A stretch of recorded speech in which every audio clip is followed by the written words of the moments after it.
para pemirsa sekalian, kami dari Pusat Studi Pancasila dan Bela Negara pada hari ini kita beruntung sekali karena pada kesempatan kali ini kita bersedia atas kesediaan Mas Rizali Ansyar untuk hadir bersama-sama kita diskusi bersama tentang nilai-nilai kewarganegaraan.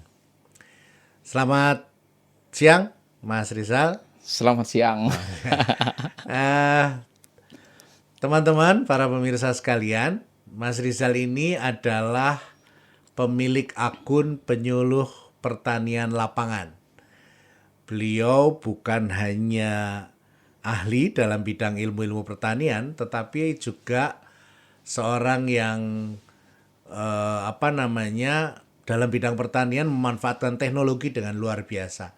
Sehingga informasi tentang pertanian itu bisa dikemas sedemikian asik, sedemikian mudah untuk utamanya adalah petani milenial.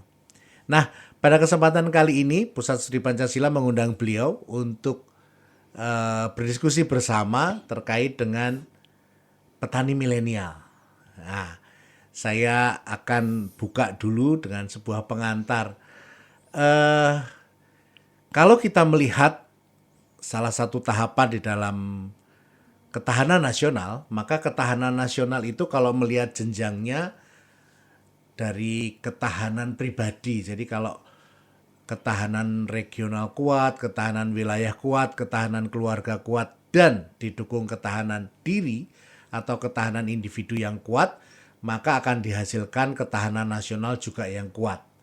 Nah, oleh sebab itu, mengapa kami mengundang Mas Rizali Ansyar pada kesempatan kali ini? Kebetulan beliau sedang menempuh S3 dan disertasi beliau adalah juga tentang petani milenial. Nah, untuk mendukung ketahanan individu, ketahanan pribadi itu, kira-kira Mas Rizal bisa cerita sedikit nggak? Kira-kira petani milenial itu seperti apa sih? Silakan. Ya, baik. Terima kasih. Nah, jadi petani milenial kan. Istilah milenial itu udah sering banget kita dengar oleh kita gitu kan. Nah, tapi di sektor pertanian, petani milenial itu apa gitu kan Pak Hani ya. Betul. Jadi petani milenial itu yang paling sederhananya adalah petani muda. Oke. Ya, jadi mereka-mereka yang masih muda, yang masih semangat gitu kan, yang usianya masih muda istilahnya kan, nah itu disebut dengan petani milenial. Tapi tidak sampai di situ aja. Bagi mereka-mereka yang meskipun sudah berumur tapi jiwanya masih muda juga petani milenial begitu kan. Begitu ya. Iya. Menarik rupanya. Nah, Mas Rizal, kira-kira bisa diceritain nggak sih sebenarnya bagi para pemirsa, utamanya adalah para mahasiswa dan orang-orang muda, kira-kira apa menariknya petani milenial ini? Iya, baik. Soal petani milenial itu kan adalah petani penerus gitu ya Pak Hani. Nah, kita dalam sebuah pekerjaan itu pasti harus ada siklusnya, harus ada penerusnya. Ya, betul. Karena kita ketahui bahwa yang namanya hidup matinya sebuah negara itu kan tergantung dari seberapa jauh atau seberapa mampu negara tersebut menyediakan makan bagi warganya kan begitu. Yeah. Nah, bayangkan coba negara itu kan ketika meskipun sebanyak apapun duit tapi pangan yang nggak tersedia orang jadi rebutan kan. Betul. Karena setiap orang pasti pengen makan. Yeah. Nah, siapa sih sebetulnya yang bisa menyediakan makan itu, yang memproduksi makanan itu sendiri? Bahan baku mentahnya itu kan diproduksi oleh petani. Oke. Nah, jadi dan kita ketahui bersama bahwa rata-rata hampir 70% lebih petani di Indonesia usianya sudah tidak muda lagi. Dan petani milenial di Indonesia menurut data per tahun 2025 itu cuma ada sekitar 28 sampai dengan 29% dari total petani di Indonesia. Nah, jadi kan kalau kita kalkulasi begitu kan, di mana tantangan-tantangan pertanian saat ini ketika generasi yang orang bilang petani gogo gitu Pak Hani. Gogo itu kan go itu orang bilang gocap gitu kan, gope gitu kan, go kan, go diawali dengan pasti angka 5 kan gitu. Betul. Nah, gope, gocap itu kan berarti ya 5 udah petani usianya 50 tahunan itu kan petani yang udah menunggu giliran nih untuk nggak ada lagi untuk dipanggil nih ceritanya untuk mungkin untuk apa ya namanya menunggu panggilan nih ceritanya. Iya. Dan ketika mereka tidak ada penerusnya, otomatis kan bakal berkurang nih satu petani gitu kan, lahan jadi nggak termanfaatkan. Sehingga ketika lahan tersebut sudah tidak termanfaatkan, ujung-ujungnya lahan berubah menjadi apa namanya lahan lahan produktif gitu kan, Iya. berubah menjadi gedung-gedung gitu, pada akhirnya Beton, dijual dan ya, lain sebagainya. betul. Karena memang nggak ada yang memanfaatkan. Nah, peran petani milenial di sini tugasnya adalah bagaimana mereka terus menjalankan tugas mereka sebagai petani yang bisa menyediakan pangan, menyediakan makan bagi warga Indonesia gitu, Pak Hani. Nggih, tapi kalau misalnya dilihat tadi miris juga ya, kalau data petani milenial itu ke depan semakin sedikit ya. Kira-kira penurunan angka petani milenial itu karena apa ya, Mas Rizal? Nah, jadi memang ini juga fenomena yang mungkin perlu jadi perhatian kita bersama ya, Pak Hani, bahwa sektor pertanian itu kadang dipandang sebelah mata bagi Oke, iya. generasi-generasi muda saat ini. Betul. Dan faktanya lagi yang bahkan membuat saya miris gitu ya Pak Hani, bahwa banyak banget mereka-mereka yang lulus di sektor pertanian, lulus di perguruan-perguruan tinggi di jurusan pertanian, justru bekerjanya bukan di sektor pertanian. Iya, Contoh kerja di banyak sekali. bank gitu kan, kerja Betul. di perusahaan dan lain sebagainya. Itu kan miris sebetulnya. Dan itu juga kita nggak bisa menyalahkan karena setiap orang juga pasti pengen mencari kepastian kan, Iya, karena tanpa risiko. iya betul, karena yang namanya motivasi itu kan salah satu yang paling penting, yang paling mendasar itu adalah butuh kepastian. Iya. Kepastian dari segi penghasilan, kepastian dalam hal hidup juga Pak Hani. Iya, betul. Nah, ketika mereka bekerja mungkin di perbankan, mereka bekerja di perusahaan, mereka dapat kepastian penghasilan setiap bulannya begitu. Iya. Nah, sementara di sektor pertanian, nah karena mereka belum sampai ke arah sana, akhirnya pertanian dipandang sebelah mata. Betul. Belum bisa katanya menyediakan kepastian yang bisa membuat saya bisa dapat penghasilan setiap bulannya gitu loh Pak Betul. Hani. Nah, ini juga PR kita bersama bagaimana agar sektor pertanian itu justru dapat mengalahkan sektor-sektor yang tadinya mereka anggap bisa menyediakan kepastian. Nah, ini bagaimana caranya sektor pertanian lebih bisa memberikan kepastian yang lebih luar biasa lagi gitu Pak Hani. Kira-kira tanggung jawab siapa, Mas Rizal, untuk mencetak para petani milenial ini? Nah, soal mencetak kan berarti tanggung jawab siapa gitu ya Pak Hani. Nah, jadi misalnya cetakan gitu ya Pak Hani. Iya. Cetakan gitu kan. Cetakan itu bagus enggaknya berarti pertama tergantung printernya nih gitu kan. Printernya siapa? Printernya ya bagi mereka-mereka yang pemangku kebijakan.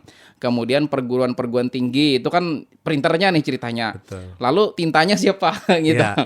Tinta-tintanya ya salah satunya di perguruan tinggi tinta-tintanya kan para dosen. Kemudian dari segi kepemerintahan dan segala macamnya, tinta-tintanya siapa? Ya penyuluh pertanian kan gitu. Betul. Karena mereka yang bersentuhan langsung oleh objeknya, kertasnya nih ceritanya, kertas Iya. hasil cetaknya kan gitu. Nah gitu. Jadi tanggung jawab itu pada dasarnya nggak bisa cuma satu orang atau Betul. satu instansi tidak, tapi semua. Semua mesti bekerja sama untuk betul-betul membangun pertanian di Indonesia gitu Pak Ani, supaya regenerasi petani terus berjalan begitu Pak Ani. Oke. Kalau kaitannya dengan kebijakan pemerintah nih saat Iya. ini, misalnya ya, kalau programnya Presiden Prabowo misalnya untuk ketahanan individu, maka dipastikan gizi itu tercukupi. Iya. Nah, kira-kira menurut Mas Rizal ada nggak kaitannya program MBG ya, makan bergizi gratis, dengan kira-kira peluang menjadi petani milenial? Oke. Nah, jadi saya juga kaget bener kan kayak gitu Pak Hani. Jadi soal MBG makan bergizi gratis begitu kan, karena saya sempat dulu mau ngusul sebagai salah satu mitranya juga begitu kan. Jadi lumayan tahu lah tentang itu. Jadi MBG atau makan bergizi gratis itu ada namanya SPPG. SPPG ya. Ya, nah SPPG dan satu SPPG tersebut biasanya dapat melayani sebanyak 3.000 siswa atau 3.000 Betul. porsi begitu. Iya. Nah, dan faktanya kalau misalnya kita dalam satu porsi makanan itu membutuhkan sekitar 100 gram sayur. Iya. Ya, berarti kalau kita kalikan dengan 3.000 porsi, berarti ada sekitar 300 kilogram sayur yang dibutuhkan dalam satu harinya untuk satu SPPG begitu. Per hari. Per hari. Wah, luar biasa. Nah, dan logikanya begitu kan. Nah, di kabupaten saya di daerah Barabai sana itu kabupaten kecil. dengan penduduk yang nggak begitu banyak, dengan siswanya juga nggak begitu banyak, itu ada sekitar 15 apa hampir 20-an SPPG begitu. Oke. Nah, itu masih kabupaten kecil dan bayangin coba kalau itu di Yogyakarta gitu kan SPPG-nya pasti banyak banget. Dan kalau anggap kita ambil rata-rata deh misalnya satu kabupaten tuh 20 SPPG ya Pak Hani. 20. 20 SPPG dengan rata-rata 3.000 porsi satu SPPG begitu 3.000. kan. Berarti totalan 20 dikali 3.000 itu kan sekitar 60.000 porsi per harinya. Per hari. Ya, dengan rata-rata misalnya kita ambil tadi 100 gram sayur. Ya kan, 100 gram sayur per porsinya, berarti 100 dikali dengan 60.000 porsi, itu ada sekitar 6 ton sayur yang dibutuhkan dalam satu kabupaten Per hari. per hari. Wah, luar Nah, biasa. itu kan sebetulnya peluang banget. Nah, cuman Siapa selama itu yang menanam itu? Siapa yang menghasilkan? Nah, itu kan yang namanya sayur kan pasti dari petani toh. Pasti dari Pasti petani, dari petani. betul sekali. Nah, cuman tantangannya adalah karena ini belum sampai ke arah mereka, ke arah petani milenial. Nah, ini sebenarnya kan PR kita bagaimana caranya? Sebetulnya gampang kok, gampang sebetulnya. Bahkan saya punya teman yang punya SPPG begitu kan. Iya. Mereka pun sebetulnya punya tantangan juga. Siapa sebetulnya bisa menyediakan secara kontinu gitu Pak Hani?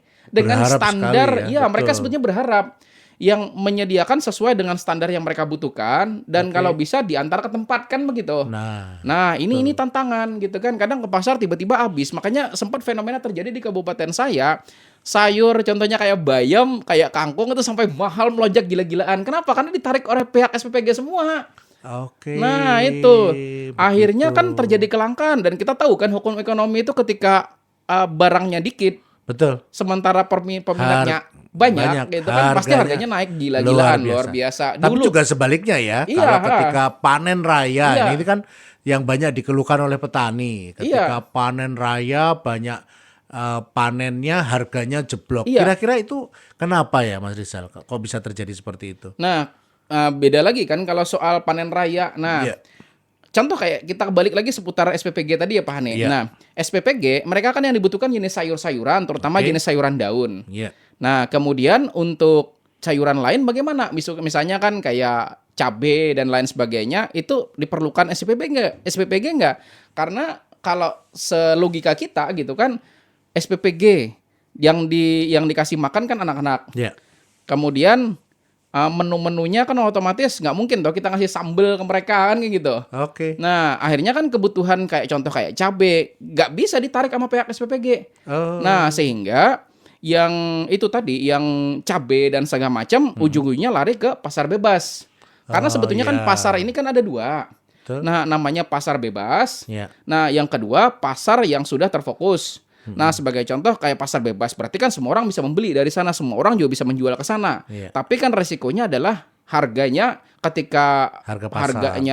ketika misalnya stoknya banyak, Iya. kebutuhan sedikit, pasti harganya jeblok luar biasa. Mekanisme Nah, pasar. dan tapi ketika misalnya panennya sedikit, kemudian yang kebutuhannya banyak, pasti kan harganya naik gila-gilaan tuh kalau udah mekanisme pasar bebas. Tapi kan kalau pasar terfokus di sini, kalau istilahnya kalau sudah ada kerjasama, harga sudah jelas, pembelinya sudah jelas, kebutuhan sudah jelas. Nah, tapi sebagai contoh kayak sektor tanaman jenis cabai seperti itu kan nggak mungkin dibutuhkan oleh pihak SPPG. Ada sih ada, cuman kan pasti nggak mungkin Jumlahnya, banyak. Nggak betul. mungkin kan banyak dari situ. Skala besar. Nah, jadi ketika yang seperti itu terjadi, nah bertarung di level pasar bebas, Iya. maka otomatis ketika stoknya banyak dan peminatnya sedikit, pasti harganya bakal jeblok luar biasa.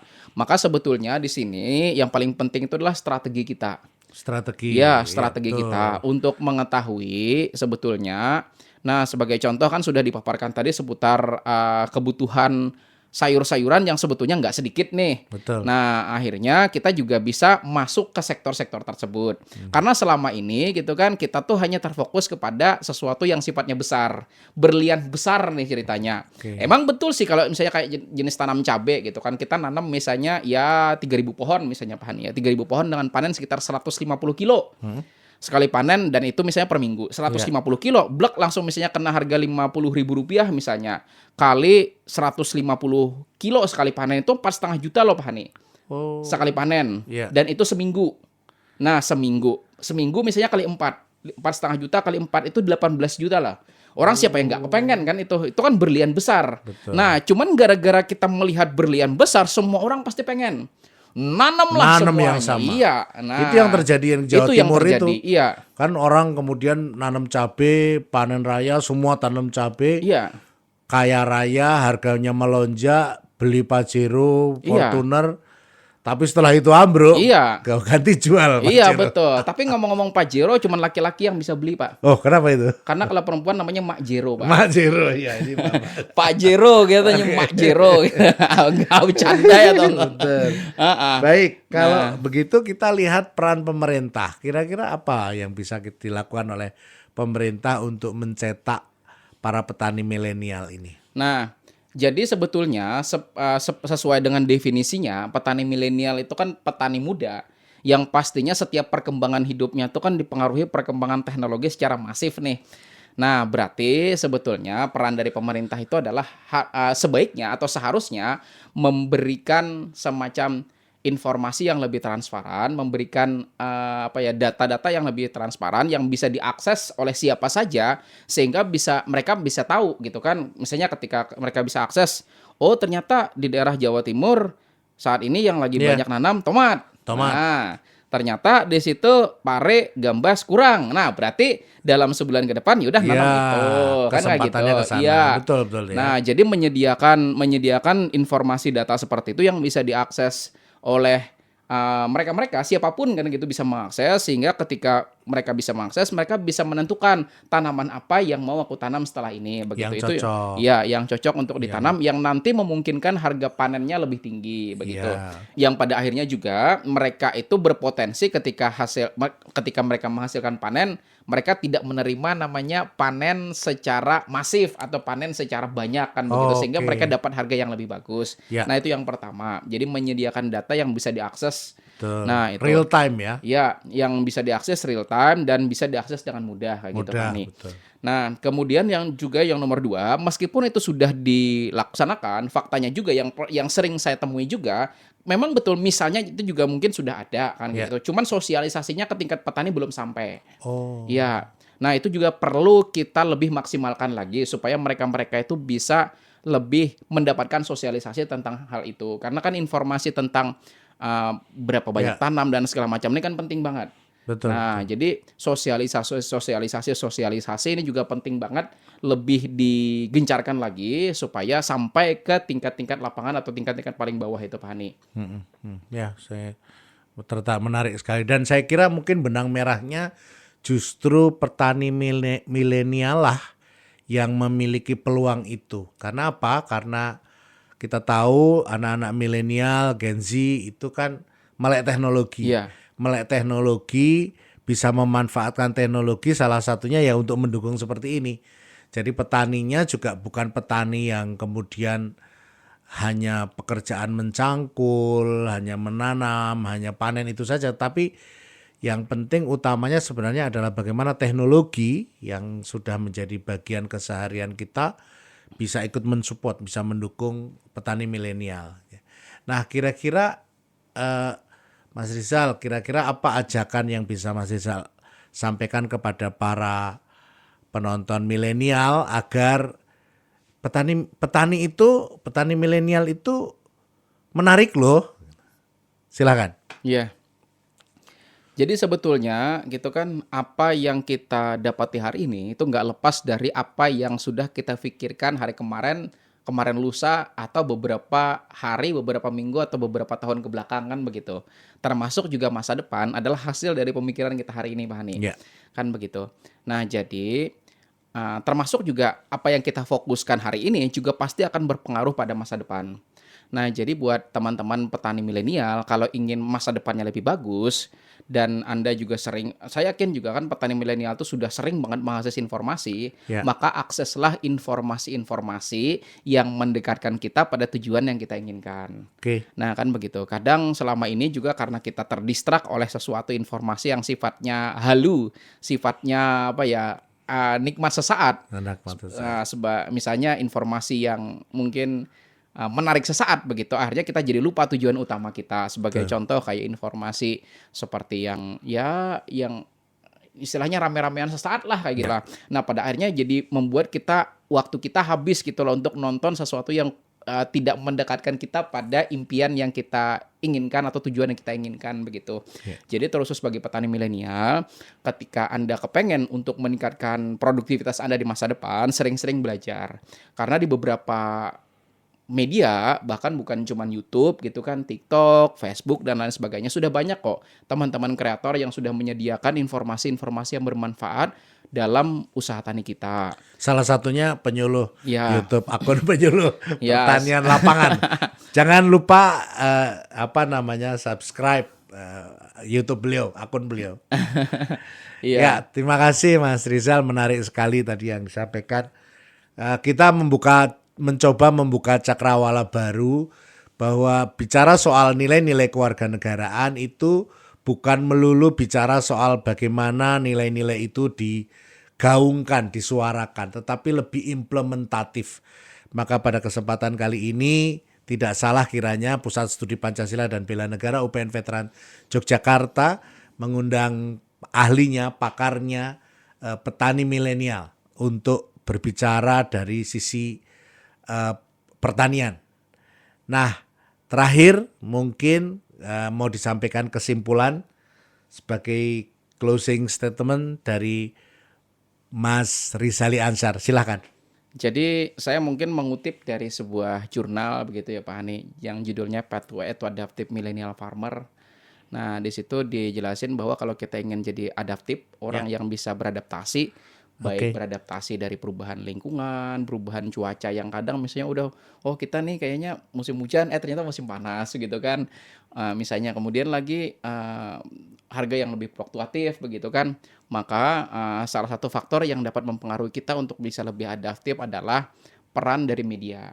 Nah, artinya seperti yang saya sebutkan tadi, ketika kita menonton video atau ketika kita bisa mengakses media-media yang dapat mendekatkan kita pada goal yang kita inginkan, pada tujuan yang kita inginkan, Betul. kita pasti jauh lebih adaptif. Sebagai contoh kan begitu. Kita nggak bakal tahu gitu kan apa yang terjadi nanti sore atau nanti malam. Nah, kalau kita tidak menggunakan alat bantu. Siapa yang punya alat bantu? Yaitu mereka-mereka yang punya alat bantu itu. Misalnya BMKG, misalnya. Betul. Nah, dengan sering-sering mengakses informasi-informasi misalnya dari BMKG, misalnya bahkan kita dari handphone kita juga ada namanya AccuWeather misalnya kan, itu juga bisa jadi referensi kita walaupun memang tidak 100% akurat, tapi minimal jadi referensi kita untuk bisa menentukan langkah-langkah seperti apa yang bisa kita terapkan, strategi-strategi apa yang bisa kita lakukan agar bertani kita jadi lebih baik begitu. Jadi akseslah media-media yang dapat mendekatkan kita pada goal yang kita inginkan atau tujuan yang kita inginkan. Insya Allah kita pasti bakalan jadi jauh lebih adaptif lagi gitu Pak Hani. Terima kasih Mas Rizal atas kehadirannya, atas statement yang sudah tadi disampaikan. Semoga ini menjadi insight baru buat teman-teman, buat para pemirsa sekalian, bahwa kita punya peran, andil masing-masing sesuai dengan tugas fungsi masing-masing untuk tetap menjaga negara kesatuan Republik Indonesia tetap jaya. Terima kasih atas perhatiannya. Kita jumpa lagi pada kesempatan yang akan datang. Terima kasih. Salam Pancasila.